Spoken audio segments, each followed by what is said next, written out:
Wamanyi owokwagala bamalayika bakutenda nnyo emijiji egy'abanunulemu basinza basuta baletetendo.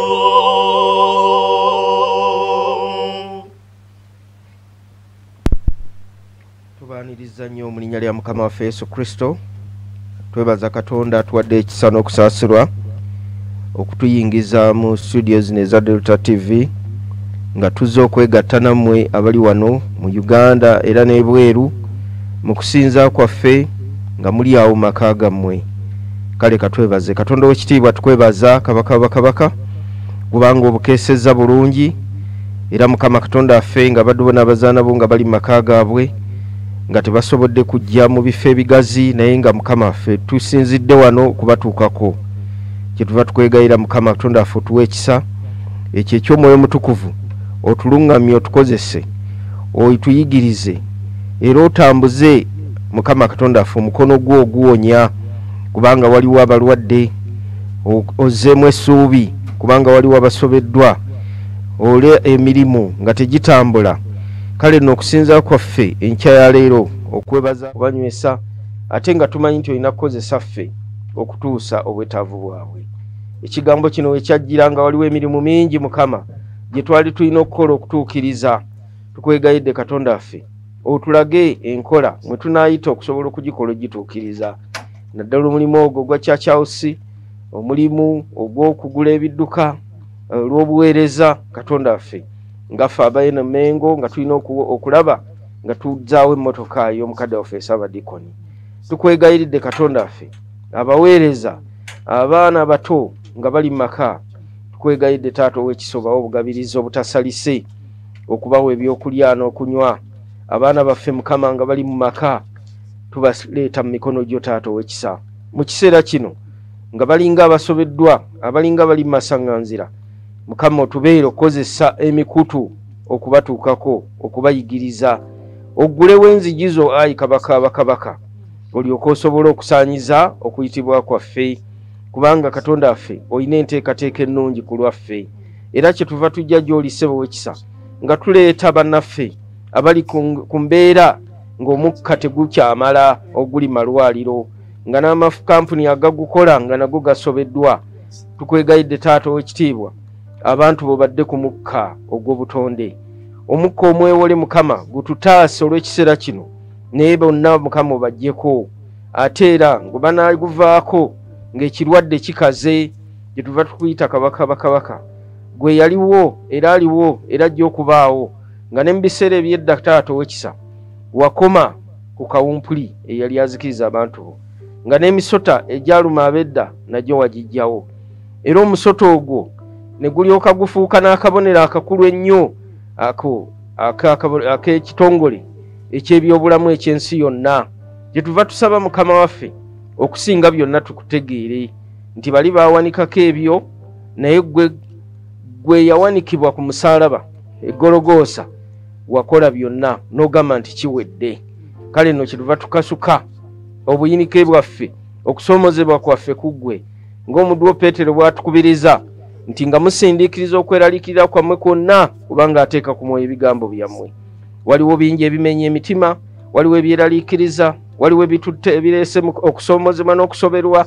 Mukama ng'ennaku n'obubalagaze bungi eri abantu bo. Tuyimirira wano olunaku lwa leero Mukama Katonda waffe, gw'otuyigirize okusinza kwaffe, okwebaza kwaffe, n'ebigambo byonna bye tugenda okwogera n'okugabana nga biyita mu nnyimba ne mu byawandiiko ebitukuvu ne mu bubaka. Katonda waffe bikole enjawulo mu bulamu bwaffe, tulyoke tusobole okufuna essuubi erinaatuyamba okutambula okugenda mu maaso. Tumanyi nti wooli okola omulimu gwo ng'oyita mu basawo, ng'oyita mu ddagala, ate era ojja kuliisa, ojja kunywesa. Otuwe essuubi ayi Katonda waffe, kubanga ggwe essuubi lyaffe. Olunaku li bwekityo bwe kyali abaddu boona abazaana Mukama nga bali mu mbeera ey'okusoomozebwa, ey'okusoberwa, ate bwe wajja n'oyingira eri abayigirizwa abo Mukama n'obagamba nti emirembe gibeere mu mmwe. Kale n'emirembe gyo Katonda ffe gwe gy'otuwa gye ginaakola enjawulo mu bulamu bw'abantu bo mu linnya lya Kristo Mukama waffe. Amiina. Mu kiseera kino bannyabo abooluganda abeegasse naffe ne bassebo katubasabe mutuule tuwulire ekyawandiikibwa ekitukuvu.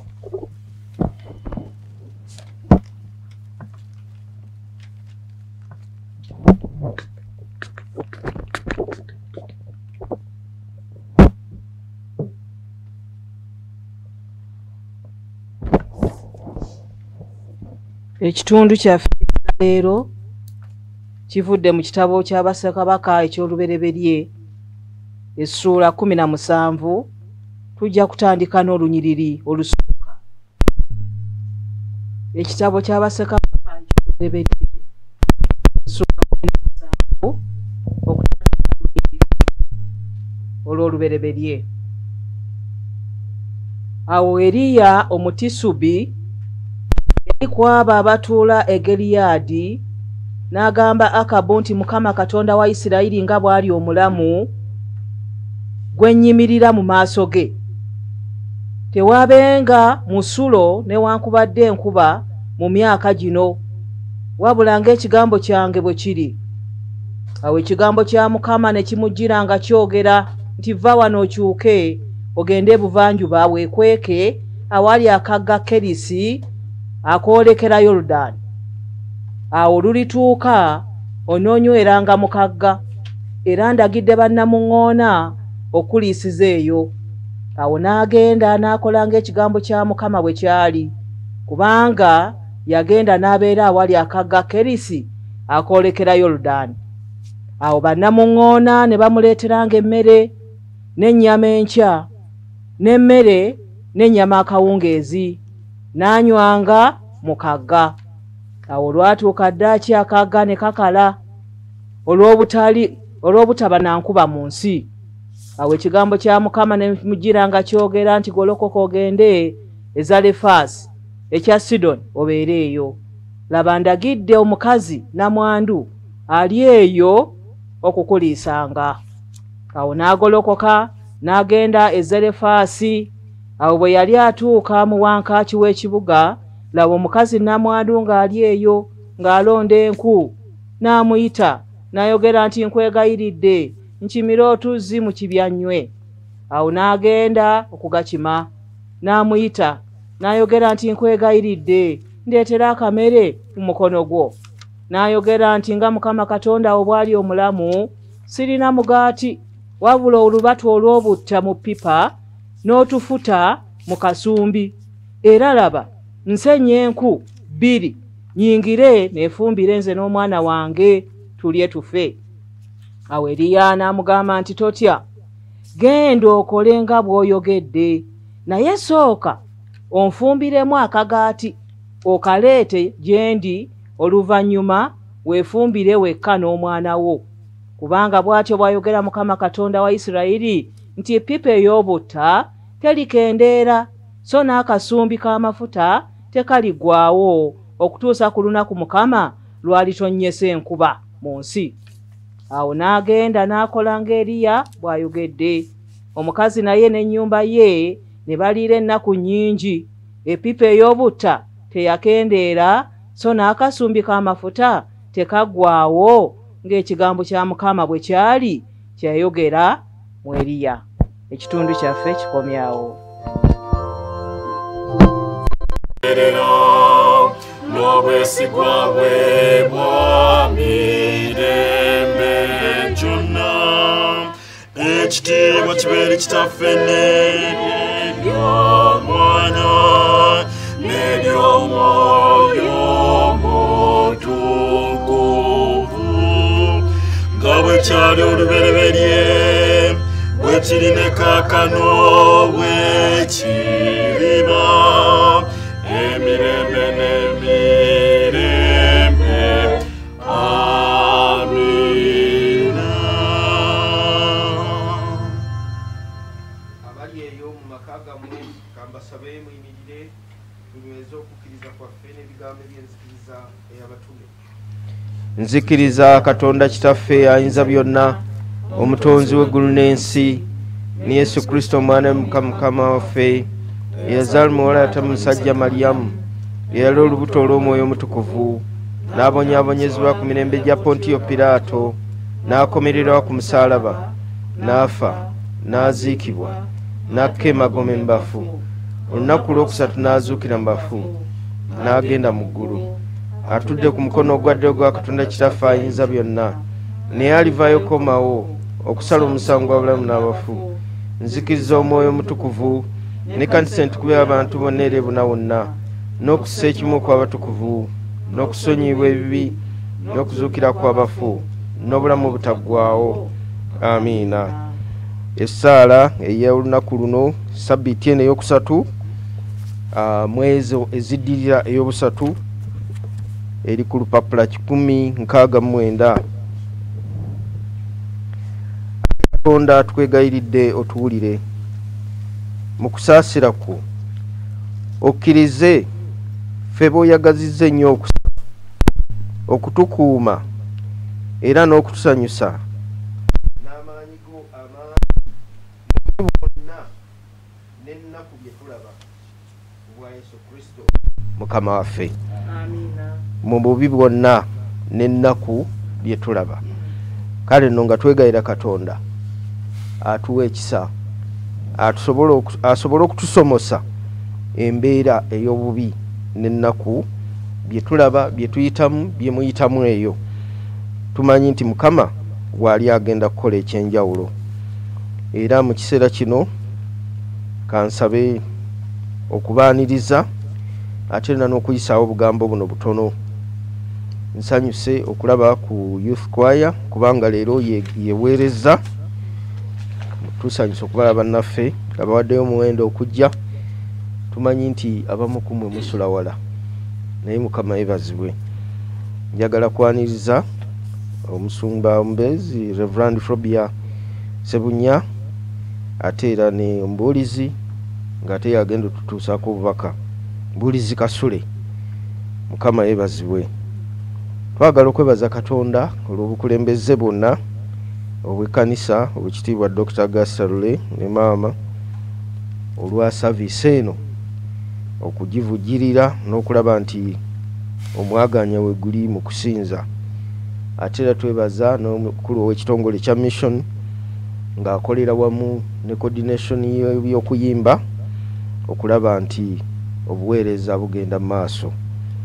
Ne byonna Mukama byabayisizaamu byabatuusaako nga muli eyo nga biva eno ku mukutu gwaffe naddala nga kaakano tuli ku Delta TV, Facebook ya Matazi Church Katwe ne emikutu emirala. Mukama yeebazibwe. Twagala kwebaza munaffe Alammeka Patradisan okukikola bw'atyo ne ttiimu ya Delta TV. Mwebale nnyo mwebalire ddala. Njagala kuyisaawo ebbaluwa ya mukadde waffe eno ey'omulabirizi nga twaweebwa obuvunaanyizibwa ngenda kugyogerako ebigirimu kubanga obudde tebutumala okugisoma yonna.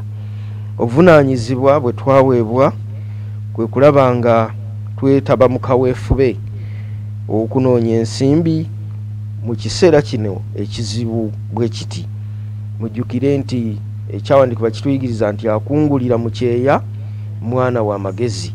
Kale no Katonda anoonya abaana ab'amagezi okukola emirimu gyonna nga bwe gibadde gitambula mu kiseera nga tujja mu kkanisa ey'awamu ate ne mu kiseera kino nga tuli mu maka gaffe. Kale n'omulimu gwe tulina gwe gw'okulaba nga tukola ku nsonga eya Church House Love Gift. Church House Love Gift ye account name kwe tugenda okuyisa ensimbi ez'okukola omulimu gwa Church House nga mukadde waffe Archbishop we yatusaba nga tuwaayo emitwalo 6 era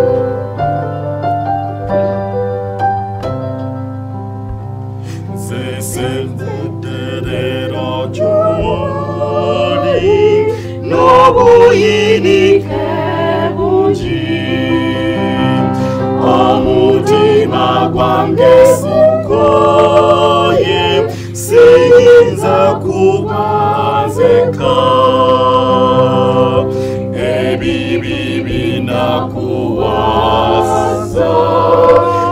egendo kunzita omulokozi wange Mukama zukuka ondokole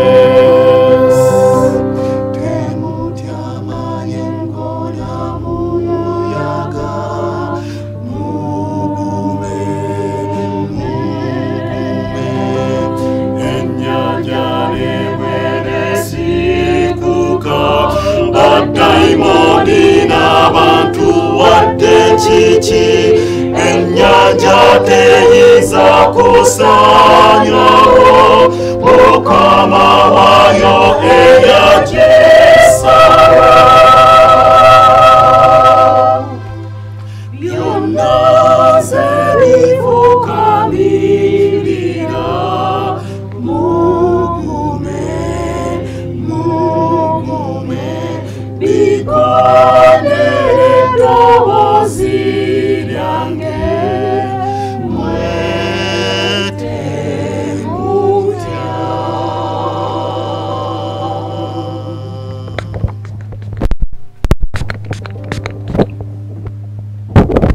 Weewaawo byonna bimutya mayengo na muyaga kubanga nze Katonda yabisaawo tebiyinza kunjemera. Ekiseera kye kino abayimbi ba Katwe Matazi Church nga batuyimbidde oluyimba olwo. Twebaza mukadde waffe Reverend Emmanuel Rutaya akulembedde service eno bwati ate awamu n'omubeezi wa Reverend Emmanuel Rutaya ng'omusumba w'e Katwe nga Reverend Flobia Sebunyambowa. Nze Herbert Kasule mukadde waffe Reverend Emmanuel Rutaya nga bwe yanyanjudde. Twebaza nnyo abatesitesi ba Delta TV okusooka byonna twebaza Oweekitiibwa Dr. Gastalule aka Ntakke oba bamuggo bamanyi nga Ntakke kubanga ya sponsoringa programu eno ku Delta TV. Twebaza olw'obuweereza bwonna, twebaza abatesitesi ba studio. Mu studio muno mulimu abamu be mutalaba. Waliwo omukubi w'ennanga wano naye nga ali wano nga yeegasse ku bayimbi. Waliwo omuzirange Nakakande nga ye mutesitesi wa studio. Ate eri mu byuma tulinayo Philip Chiwoma, tulinayo VJ Cham, ne tubayo ne Shafik Semanda nga bateekera bali mu control room. Twebaza nnyo kubanga abo bonna bagatta omuwendo ku kigambo kino eky'okubulira enjiri, bagatta omuwendo ku Matazi Church Katwe. Tweyanziza nnyo byonna, tweyanze egowe Sebo omwami Peter Segawa, webale nnyo awamu n'olukiiko olutesitesi lwonna olwa mission. Tugenda kwira ekigambo kino katusabe Katonda atubeere. Katonda ayinza byonna, Mukama omulungi. Katonda yabiwanga ennyama naye Katonda ng'abiragidde binnamuŋŋona bino byategeera biti eri binnamuŋŋona bino ennyama byagijjangawa empologoma ze zattanga abantu be battanga ennyama eno binnamuŋŋona byabijjawa naye ekikulu nti Katonda yabiragira. Binnamuŋŋona byawulira eddoboozi lya Katonda Eriya gy'ataali ne bireeta ennyama ng'ali ku kagga. Olunyiriri luno kulira ddaaki akagga ne kakalira olw'obutabaawo nkuba mu nsi. Ng'oli mu lockdown muno nga batuggalidde awaka, Katonda asigala Katonda. Amiina. Nga batuggalidde awaka nga n'emmotoka tezitambula, ng'abatekisi muli waka, ng'ababodaboda muli waka, ng'abaweereza ba Mukama tutudde awaka, ng'abantu bonna n'amaduuka mu kikubo tegaliimu, Katonda asigala Katonda aleeta binnamuŋŋoona. Katonda alina omuntu gw'agenda okuleeta agenda okuyimirira naawe kubanga binnamuŋŋoona oba Katonda abiragira era ne biwulira eddoboozi lya Mukama. Waliwo Katonda omuntu gw'agenda okuyimirira naye nga bweyayimirira ne Nnabbi Eriya. Ekikulu kiri eki, tova ku Mukama, weesige Mukama kubanga embeera eno ate eyinza okujja mu kukkiriza n'oyingira mu bintu ebitali bituufu. Mmwe abali mu gavumenti toyingira mu kunyaga, mmwe abali mu bintu byonna toyingira mu bintu birala byonna. Bwe tunuulira Katonda, waliwo Nnabbi Katonda gw'agenda okuliisa olwaleero nga ye ggwe. Akagga kamala ne kakalira, wulira olunya lw'omusanvu ddaaki akagga ne kakalira olw'obutabaawo nkuba mu nsi. Katonda addidde Eriya mwe mutulaba naye awo mu ddiro wandibadde okubira Katonda mu ngalo lwaki. ekigambo kino eno message yiyo waliwo ebintu byolina mu nnyumba waliwo abantu abamu abatandise okwogera nti kati bannange tunywere bannange akantu kalina akakuume bannange kino bwekiti ekiri mu nsona tokijjaayo Katonda akuyisa okuyamba abalala kyolina waako ne munno waliwo Katonda agenda okugaggawaza sitowa y'amatooke eyo egyolina waliwo Katonda agenda okuleetera sukaali oyo gwolabako gw'olizaabinga nti yo wano ekiseera Katonda wagenda okukolera mu bulamu bwo kubanga Katonda akungulira awaabo amukisa abamwesiga era be bakungulira mu kyeya Reverend Emmanuel Lutayakyogedde Yesu Kristo yayogera nti najja gye muli ne mundiisa Matayo essula ya 25 nti najja gye muli nali mwavu ne munnyambaza nali munaku ne nali sina mmere ne mundiisa nali mukomera majja ne mundabirira abasajja ne bamugamba n'abakazi nti twakuliisa ddi Yesu Kristo yagamba nti bwe mwawanga abo abatalina mwawanga nze era obwakabaka obw'omugulu bweva kino kyekiseera Katonda waakolera kino kyekiseera Katonda waakolera oba Katonda akuwadde miliyoni ng'eri ku kabina lowooza kwoyo atalina naye ng'abadde munno oba Katonda akuwadde biliyoni ng'eri mu nyumba oba Katonda akuwadde emitwalo 10 nga giri mu nyumba lowooza kwoyo omuntu agenda okufeera waliwo abantu bangi abalina nga sente ziri mu nyumba naye nga korona tabalese Katonda oba akuwadde obulamu ng'akuwadde emmere ng'akuwadde obulamu ng'akuwadde emmere nga sente bweziri oyo Katonda agenda okukuwunya korona kuba Katonda eyakuwa eyo ye Katonda agenda okukulabira mu biseera eby'omumaaso. Amiina. Noolwekyo tusitulaganeko emigugu bannaffe tubayambe tubawe ku byokulya Katonda wa Eriya ye Katonda wa leero Katonda wa Nabbi Eriya ye Katonda wa leero eyalabirira Eriya yaliwo olwaleero yagenda okukulabirira weesige Katonda gwe kyoba okola kiri kimu nga Katonda bwe yagamba Eriya nti weekweke mukaga ngenda kuleeta binnamuŋŋoona naawe SOPs zigenderere beera awaka yambala kwata sanitayiza Katonda agenda kukulabirira mu linnya ly'omwana wa kubanga omukono gwa Mukama teguyimpa wadde n'okuyinza guyinza byonna nga bwe tulaba mu Yeremiya Katonda ng'agamba nti sinze Katonda w'abo bonna abalina omubiri waliwo ekiyinza okunema tewali kiyinza kulema Katonda mu nnyero mwana wa Katonda omulamu oba Katonda asobola okubuza enkuba n'abuzaawo ente n'abuzaawo emmere yonna n'ajjawo n'emigga naye n'asigala ng'aliisa binnamuŋŋoona bino Eriya Katonda bitegeera ddi era binnamuŋŋoona byategeera ddi Eriya omukazi Katonda gw'alagira teyali tamanyi Eriya oba omukazi ono yali amanyi nti Katonda teyajjako kwogera na mukazi wano tebakitulaga nti waayo waliwo omuddu wange muleetaawo ogenda kumuliisa ebyokujja kweri eyo omukazi yali tabimanyi kanziremu ebyokujja kweri eri namwandu yali tabimanyi naye Katonda yali amulagidde mu ngeri ey'omwoyo Katonda akukoleko mu mwoyo mu linnya ly'omwana wa Katonda ola mu kiseera kino gwe ng'oliisa abalala Katonda ng'akuwa omukisa naawe munnange toggwamu maanyi kubanga waliyo nabbi agenda okuliisa gwe weesige Katonda agenda kuyimirira naawe basebo ne bannyabo mwenna abatulaba kino kiseera tuli mu bwerinde tuli mu buyinike tuli mu kiseera kya kubulwa naye Katonda asigala Katonda.